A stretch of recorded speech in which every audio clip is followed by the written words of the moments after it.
What's up, internet? My name's Ori. Welcome back to the channel. If you're new here, hit that subscribe button. You like this video, hit that like button, hit that notification bell. You'll never miss a video. You'll never miss a stream. Today is Monday, September 11th, day number 41 inside the Big Brother house. This is always kind of a sad day where we remember the tragic events of September 11th. And I still remember the final three of Will, Nicole, Monica, especially with finding out the news. Monica, who was from New York and had a cousin who worked in the World Trade Center who sadly passed away, was just such a weird time for all of us in the world. And we were kind of figuring out how to process things. And I could not imagine what it would be like being inside that house, but then also finding out news like that. Just had to be completely crazy. And it was one of those things that I think kind of helped a lot of people watching someone else process that information. Because again, we all really didn't know what exactly was going on and how to feel and what to say. And it was kind of a weird comfort to be able to see three others finding out the information in such a weird way that it was. But other than that, we do have some good news. It's my good buddy Foxy's birthday. Let's get a big birthday for Foxy. This is your birthday song. Are you ready? Here we go. This is your birthday song. It isn't very long. Anyway, let's get into last night's episode. So we saw the fallout. Happy birthday, Foxy.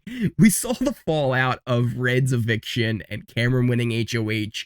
No one was happy that he won. And he said, listen, I'm going to burn this house down. Like, I'm taking shots. Like, I'm ready to go. We also saw Bowie having a point. So there was a slightly heated, I don't want to say it was like an argument, because it wasn't an argument in any way, but Bowie was clearly upset, and the other three were definitely, you know, trying to calm her down, but also going at her saying like, this is partly your fault, of Bowie being left out of the vote and not feeling happy that she wasn't told that Red was going. She said, I would have been cool with voting out Red if you just would have told me. And they were like, well, we didn't tell you because, you know, you were too close with them and we didn't want to have to put you in that position. And she's like, but like, still, I wasn't told anything. You have to see how this is, you know, affecting me. And she's like, well, you know, you still have us. I mean, you can go with Cam. You can do that, right? But, you know, we still have us. You still have the triple Bs, right? Like, we're still good. And she's like, do I have that though? You just lied to me about the vote. Like, how can I even trust you now? And she has a really good point. Cirie, Felicia, and Izzy really tried their best to kind of, you know, calm everything down and get her back on board. But I feel like Bowie at this point has to know she cannot trust them ever again. She might play along and she might go along with things, but how can you trust somebody who literally just did that to you when you were supposed to be in an alliance together? They were like, well, how much did you tell them about us? She's like, I didn't tell them anything. And that's kind of been a thing with Bowie, is they had this paranoia that Bowie had flipped and was too tight with Cameron and Red. Meanwhile, she never did anything against them at all. She was always loyal to them. And yeah, she might have been playing the other side a little bit, but who among them can say they weren't? So it was a bit of Bowie having a really good point here that, no, you guys just lied to me. Like, why should I trust you? Why? They then also kind of did the same thing to Cameron, where they were like, listen, like, Red, he didn't have your best interest at heart. He told us all about your final two that you guys called the Chillers, which, yes, Red did tell them, but that was all because they had told Red that Cameron had threw him under the bus, which, like, he did and didn't, right? It was kind of like, in a way, he was like, yeah, if you have to throw Red up, but he also was pushing for other people to go on the block too. It wasn't like he was just saying Red. Other than that, though, Cameron didn't believe them. Like, he full on was like, okay, yeah, like, we can keep on going though. Like, we're good. Like, everything's cool. Like, it is what it is. Thank you for looking out for me. Other than that, though, we did get a lot of filler and old footage. There was a really nice Jag segment where he was talking about, his background and wearing a turban and what that means to him. And it was really cool. But the one thing that kind of stinks, it was clearly like several diary room sessions all kind of spliced together. And it just felt very rushed and not really given the attention and time it really would deserve. And I felt bad for him about that. But overall, it was a nice segment just to kind of hear about him. Then we got the old news of Felicia kind of forming that final two with Jared, and then Jared going and telling Cirie, and that putting Felicia in a lot of hot water. And just with all of the messes that she's been doing lately, leaking alliance plans and just being very blunt with people and just being a hard person to work with in the game. And it's definitely formed some cracks in that side of the house. Meanwhile, we had Cameron continue to lie about everyone that he was planning to target. He told the whole entire house that he was going to be putting up Jag and Blue. We also saw the conversation that he had with Blue, which, looking back now, was so extra. Like, he didn't need to make Blue this upset. There was no need for him to go this deep and get her that upset, saying like, oh, I need you to play in Veto. And she was crying. We didn't even see like the whole new world thing, which probably for the best. But it was really something that he didn't need to do. But man, it was great for our entertainment.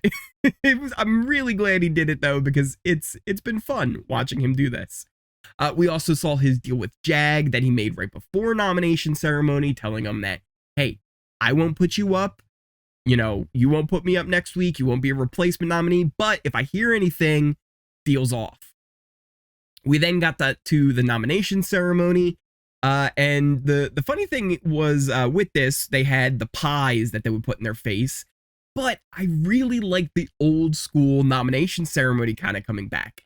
Anyone who's been watching the show for a very long time would remember the key wheel that they used to use. And each house guest would have a key. They would turn it. If your key was pulled, you were safe. If your key wasn't there, you were on the nomination block. And they did kind of a little bit of an homage to that, where everyone who was safe would get a pie in their face. And it was fantastic. So Cam was pieing them. It was all fun and games too. Everybody was laughing. Bowie got a pie in the face, and Jared got a pie in the face. Then Cirie and Mimi. Cory got one, and then Matt got one, and everybody's laughing. And then Jared got a pie, or excuse me, Jag got a pie in the face, and everyone was like, wait a minute, hold on. Wait, what, like, Jag? Why Jag? Wait a minute. Then Blue gets a pie. Hold on. What? And finally, America gets pied in the face, and Felicia and Izzy are the nominees. His speech was amazing. One of the best nomination speeches that we've ever had, up there with good old Judas. His speech was basically about the two of them being way too comfortable in this game, having already turned on two of their allies, being Red and Hisam, and he won't let himself become a pattern in that. So yeah, overall, really good start to the episode, really good finish to the episode, a bunch of kind of filler in the middle that we didn't need, but overall, very fun to watch. That takes us to the live feeds, which we're going to kind of get into a little bit more spoiler territory, since we already know the nominees, we know who won Veto. Today was all about whether or not the winner of the Veto would use it. If you don't want the spoilers for the feeds, now your time to click off the video. Thanks for watching, but let's get into it. Jared is the Veto holder, and we have the nomination ceremony, which will take place today on the feeds. And there was a lot of discussion about, whether or not he should use it. Will he use it? A lot of confusion. Let's get into it. We ended yesterday's update talking about the kiss and talking about how Cam and Izzy were doing their piggy pals punishment. Cam and Izzy, they made it to 2,000 cups of dirt. They had to walk back and forth. It was really brutal for them. They had to take several breaks along the way. And then eventually they had to roll around in the mud when they finished. We didn't get to see that, but that will be something we'll probably see on Wednesday's episode. They were completely covered in dirt when they were finished, but they did have fresh pig outfits that they could change into, which they now have to continue to wear for the rest of the week. Both of them talked about the experience with other people, since not many people were awake for a majority of their time doing it. Izzy talked about how annoying it was and that Cameron wouldn't stop talking. Every time like a certain number would come up, it would be like, oh, 1964, Vietnam. Which he was doing. He would talk about like all these like random facts about different years and things like that. So Izzy was like, that was really annoying. Meanwhile, Cameron, he was actually talking about, you know, all of kind of the same things, wishing that she wouldn't talk as much. And overall just being very hard. He's like, that was the hardest thing I had to do. He was like, when they ask like, oh, Cameron, what was the hardest competition that you had to do? Piggy Pals. He's like, well, that's not really a competition. I didn't stutter. And the other thing though, he did say, he was like, you know, it was kind of nice though doing it with her. Like, I had fun. So he's a good sport about it. And I think Cameron, like, he's the type of person, he comes from the military background, but also I think he just in general likes those team bonding kind of things, right? When you go through boot camp in the military, you kind of bond with some of the guys that you went through. And when you're on a sports team, you go through those long practices and things like that. Those are always things that kind of bring people together. So Cameron's the type that kind of enjoys that kind of a thing. So I think he got a kick out of doing this with Izzy, even though she pretty much hated every minute of it. Let's talk about the kiss. It did happen last night. Cory and America, they finally kissed. Potentially more. We didn't see that, but lots of innuendos throughout the day, especially with his conversation with Izzy, asking like, how innocent was it? And he was like, well, so yeah, maybe there was more. We talked in the comments, actually, somebody mentioned the OTP, which if you know what OTP stands for, you know, might have to do with something with pants. Now, there's potential there could have been a little bit of UTP, if you're catching my drift. There was not a boinking no. Maybe eventually, but not yet. No boinkings yet, but they were having fun. Listen, they're two young kids having fun. Let them have fun. But they both kind of said like, hey, we kissed. Let's not tell anybody. Like I said, he already told Izzy.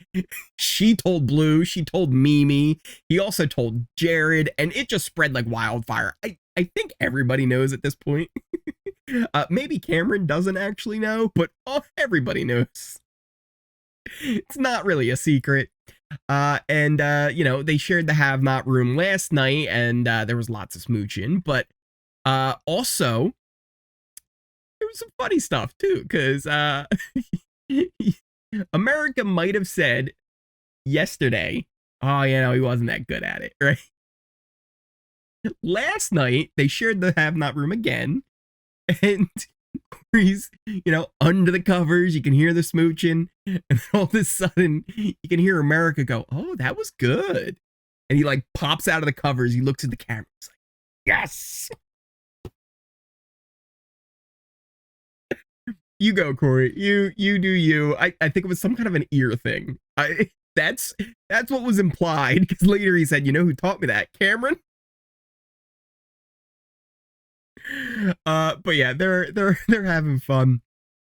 Also, speaking of fun, Matt's having a lot of fun with Josh Duhamel.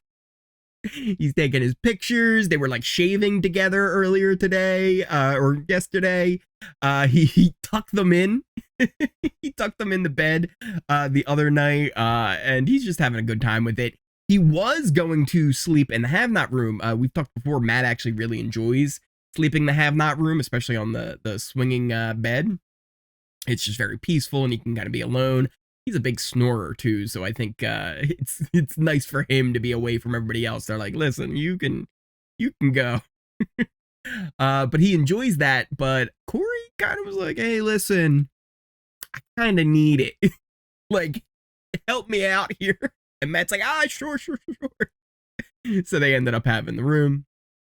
We did get Jared and Cam chatting about, whether or not they should actually keep it the same. Cameron tried to get Jared on board with using the veto, but obviously it's just not something that Jared's really into because it's too big of a risk for him that he's going to put up Cirie, which is Cameron's plan. So Jared doesn't want to do that. So they both kind of agree, like, hey, let's keep things the same. But the one thing that's interesting is I don't know how much of this is just Jared being good socially, because I do think as messy as he can be and as much mistakes he's made, socially in the house, Jared has done a very good job of getting in with different people at different times. He really did a good job of having a relationship with Cory. That's slipping. We'll talk about that later. But now he's really in tight with Matt. Like, he feels like he has Matt locked in. And he feels like Cameron is also someone who really kind of trusts him. Obviously, Cameron trying to get Jared to go along with this plan he has. But the other thing is, I don't know how much of this is just Cameron playing along. We know he lies really well, and he knows how to play along when he's being lied to. So all that, we're just going to have to see really what Cameron thinks of the whole Jared situation. Like, the whole, like, does he protest too much to Cirie? Maybe that has tipped him off a little bit, but it's hard getting a good read on Cameron because he's doing so much to not give proper information to anybody. Because some of the other things he'll say is because he wants to do this crazy plan with Chaos, but one of the things he was saying was how much he loves Cirie. So if he would bring up how much he loves Cirie to Jared, when he really wants to backdoor her, he didn't necessarily ever say he wanted her evicted, but he does plan to, like, put her on the block, which, if you're going to put her on the block, you might as well let her go. He's been saying it's Izzy that he wants to be his target, but again, he could be just lying at this point and just not telling us all of the information that he has, or all of the information that he wants, right? Like, he's only giving us just the bare minimum. It's kind of that idea of, need to know information. And right now, you don't need to know. Other than that, Cameron has this idea where he wants to, and also, I want to mention too, he may also be telling the truth that he loves Cirie and still wants to put her on the block. Cameron has this attitude where he's got a very good attitude about the game. Like, he's like, we're playing chess. Like, not taking any of this personally. He's told this to Jag multiple times too, and he's like, listen, Jag, I love you, right? We're just on opposite sides, and that's fine. And I like that attitude about the game. It's one that I feel more people should have about the game, but also when the feelings get in there, that's when it's most entertaining. We did have some chat though about him wanting to cause chaos. So he said, listen, I know you don't want to use it, but what if you tell Felicia you're going to use it? Because then Felicia's going to start feeling safe and the rest of the house is going to be in chaos. So Jared's like, yo, this is kind of mean. I don't know if I want to do this. Jared does end up doing it. In fact, I think even making a lot of people start to believe, they're like, wait a minute, Jared's using it now? Because he went around and he was telling people this, like he was telling Jag, he's like, yeah, I think, maybe I might use it. Which Jag ended up getting toyed with later by Cameron, saying, he's like, yeah, I don't know what Jared's gonna do. Yeah, we'll see. And Jag is very nervous, and he keeps telling Blue, like, this doesn't make any sense. Why would you use it? It's kind of all bad situations, because the only two people that would probably go up would be Jag or Cirie, and that's not good for either of their games with the 7 Deadly Sins. So why would he use the veto? Like, it doesn't make a lot of sense unless he's trying to get me on the block. So it is causing chaos. I do not think the veto will be used, but listen, with this house, anything can happen. Especially with the idea that, you know what, maybe Cameron's able to say, yeah, like, I just want to put Jag up. right? If Jag is spiraling so much with this idea that it's not going to be used, maybe Cameron's able to tell Jared, like, yeah, I'm putting Jag up. Like, let's put Jag up and let's get him out of here. Like, I know you want to get Izzy, but let's get Jag. And it could be a con where then he ends up putting Cirie up anyway. But again, this is all just speculation. We have no clue what Cameron's really thinking about stuff. And again, I don't think Jared would ever really actually take the risk of using the veto. If he does, it could end up being the biggest blunder ever in Big Brother history, even more so than Marcellus not using the veto on himself. I'll say that. Like, if Jared uses this veto and his mom ends up on the block, this could be just disaster, which I kind of want to see. Some other interesting things. We had Cameron stirring a little bit more pots, right? Because, like I said, he was playing with Jag about, whether or not Jared was going to use the veto. He's having Jared go tell Felicia that he's going to use it, which Jared more so is like not necessarily going along with this, right? Like, Jared's going and telling Blue afterwards, he's like, oh yeah, like, I'm putting Cameron up on the block next week. This guy thinks he's so smart. But again, I don't know if Cameron is like double bluffing and also playing Jared right now, because that's a potential as well. But we had Cameron stirring another pot, because again, Cameron's cooking this week. He's going and he's playing hard, and I have to respect it because it's so much fun to watch. And he met with Cory, and it was an awkward one. But listen, as much as Cameron is playing great this week, I'm absolutely loving all of the moves he's making. I don't think he's creepy, really. I think he's been maybe getting a little bit too much of a hard time with that. But he's still Cameron, right? He's still the Cameron we've all kind of come to know this entire season. He's awkward to talk to. He doesn't talk much. He lets you do a lot of the talking, and that kind of makes for awkward conversations. He's always talking in code, and it just makes things a little harder. Plus, like, just for an example, right? Like, where Cory was like, yeah, Jag's nervous, I think. He's like, what? Why is Jag nervous? What's he nervous about? He's like, well, tomorrow. And Cameron goes, what about tomorrow? You know what tomorrow is, Cameron. Like, you don't need to be that cagey. So there's stuff like that really kind of, it's like, come on. And there are things where Cameron will just have like really good takes and then really bad takes on the game. Because I honestly think he really doesn't realize how close Cory and America are becoming more and more. Because another thing that made this kind of awkward, again, I don't think it's creepy. I think he's legitimately just asking. He's like, so what's going on with you two? Because he's like, oh, you guys are going to be in the have-not room again. He's like, do you guys like stay in the same bed? Like, do you eventually like separate? Like, what's the deal? Right? Like, I think a lot of people are looking at as that. It's like, oh, that's kind of creepy. He's asking about that. Everybody's asking about that. Everyone's curious what Cory and America are up to.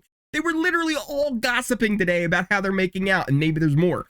We started this update off talking about how maybe they're doing some more underneath the covers, and we don't know.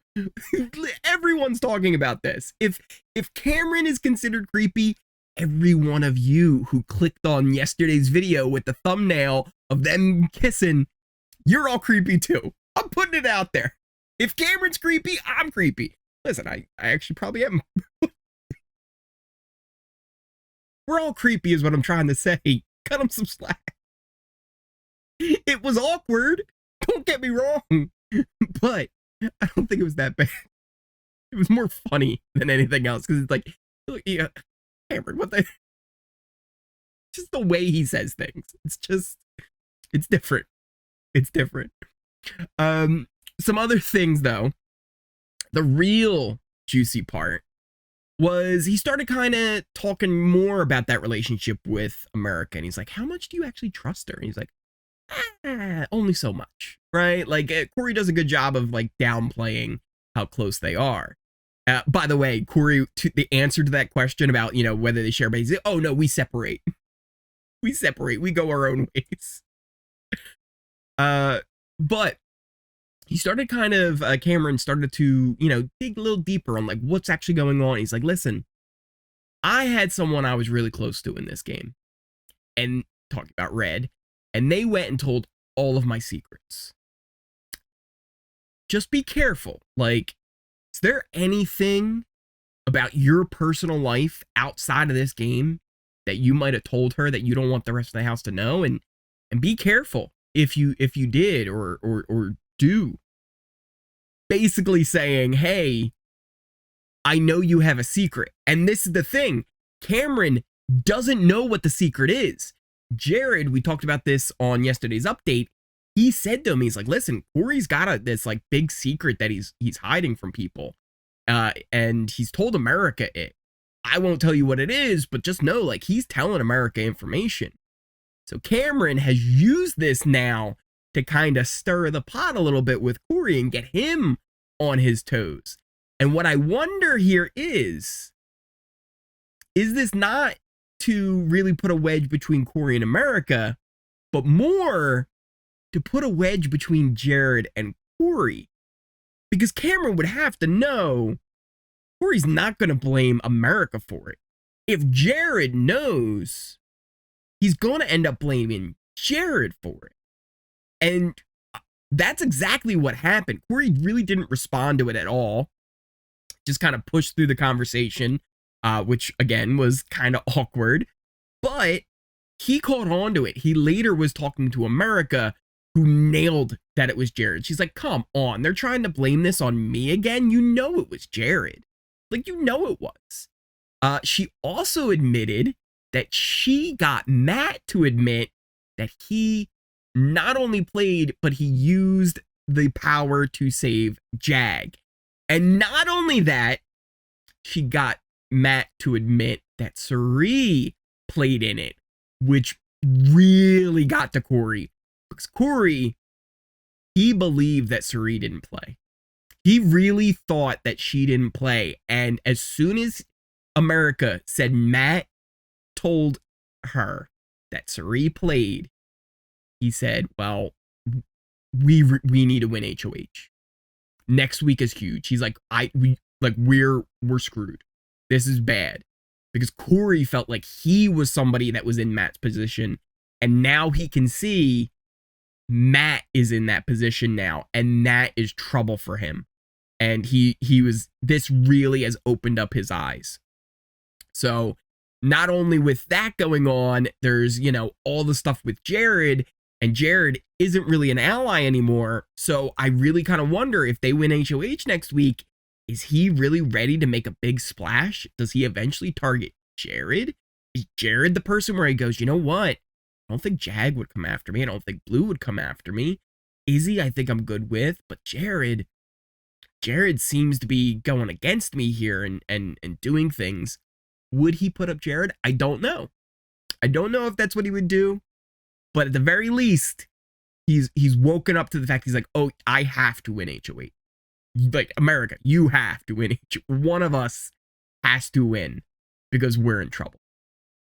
Also, Jared's been giving Cory a lot of hell for telling America things, but he knows that Jared is telling Blue things, and we know that Jared has told Blue way too many things, which Blue also has been telling Jared a lot of things as well, because Jag, America, Matt, like, they were all trying to get, hey, like, maybe we get family style back together, right? Like, if we do, we could do like a family reunion thing. We all stick together, especially with all this chaos going on. Like, this could be good for us. Well, Blue went and just told Jared all about how Jag and America are real close, and they're trying to get, that family style back together. So just completely ratting Jag out at this point, which, again, might be good for her game, because then she sticks close to Jared. But it is definitely something to keep an eye on as we move forward. But yeah, that pretty much covers everything that happened yesterday on the feeds. Going into today with the veto ceremony, I do not think Jared is going to use it, but again, anything is possible at this point. So we'll have to see how that all plays out. Let me know what you guys think in the comments down below.